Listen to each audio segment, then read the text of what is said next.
সব লাইভ এবং log in করা টার্মিনাল দেখাবো, যেটা বাংলার ইতিহাসে আজকের আগে হয়েছে কিনা আই ডোন্ট নো, আমি দেখি নাই। এই লাল সবুজের পতাকাটা ইন্টারন্যাশনালি ট্রেডিং লিডার বোর্ডে আমি সর্বপ্রথম জাতির কাছে দেখাইছি যে বাংলাদেশ থেকেও ট্রেডার হয়। এখন তো অনেকেই ধরেন আমার বিভিন্ন অ্যাচিভমেন্ট বা ইয়া দেখে চোখে ছানা পড়া যে এটা কি হইতে পারে নাকি, মিলিয়ন ডলার প্রফিট করছে বাঙালি, বাংলায় কথা বলে, মানে এদের ইয়া হইতেছে যে প্রফিটেবল ট্রেডার হইলে বা ইয়া হইলে এদের সাদা চামড়া হবে, এরা ইংলিশে কথা বলবে। ঠিক আছে, বাঙালি কালা ব্রাউন চামড়া বা কালা চামড়া হইলে এদের চাকর হইতে হবে। কেন ভাই আমরা হইতে পারবো না? সবাই সাধারণত স্ক্রিনশট শো করবে বা আছে না যে প্রফিটের একটা পার্ট ইয়া করে শো করবে, বা ডেভেলপার যারা আছেন দেখবেন এই যে ইন্সপেক্টে যাই ব্যাকগ্রাউন্ড থেকে কিন্তু এগুলো চেঞ্জ করা যায়। লাইভ দেখাইতেছি এই জন্য।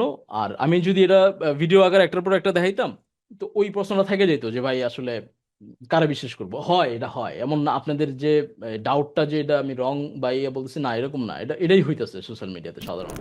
দুবাই যাইতেছে, দুবাই গিয়ে গাড়ি রেন্ট করতেছে, গাড়ি রেন্ট করে দু একটা ব্লগ ট্লগ বানায় যে বাই ট্রেডিং এর প্রফিট দিয়ে এটা করলাম ওটা করলাম, এটা দিয়ে ও তাবিজ বিক্রি করে কামাই লইতেছে।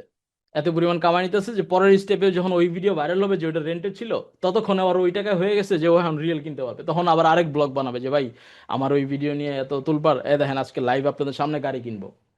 ভাই এখন তো আপনি কিনতে পারবেন, আপনি তো এখন ক্যাপেবল, কারণ ওই যে আগের যে তাবিজ বিক্রি করছেন ওইটা দিয়ে হয়ে গেছে আপনার গাড়ি কেনার টাকা। মানুষ যখন একটু আমার দ্বারা উপকৃত হয়ে একটু মানে ফিডব্যাক দেয়, আমার কাছে খুব ভালো লাগে। টাকা পয়সা তো ততদিনে ধরেন কোটি কামাই নেই, লাখ লাখ কামাইতেছি, ইয়া থেকে বাইনারি থেকেই লাখ লাখ কামাইতেছি। যা ইচ্ছে তা কিনতে পারতেছি, যে যে বললাম যে ইন্ডিয়া গিয়া চুল স্ট্রেট করে আসতেছি, এগুলা চলতেছে। তো এগুলাতে খুব বেশি একটা মজা নেই, করতেছি ঠিক আছে, একদিন দুই দিন এক সপ্তাহ, খুব বেশি মজা নেই। তো যখন একটা মানুষ বলতেছে ভাই খুব উপকার করছেন ভাই, এরকম এরকম বিপদ ছিলাম, এখন আলহামদুলিল্লাহ একটু ভালো পজিশন, এটা খুব ভালো লাগতো এবং নিজেরও খুব বেশি মানে মনে করতাম যে না একটা কারো পাশে দাঁড়াইতে পারছি, খুব প্রাউড ফিল হইতো।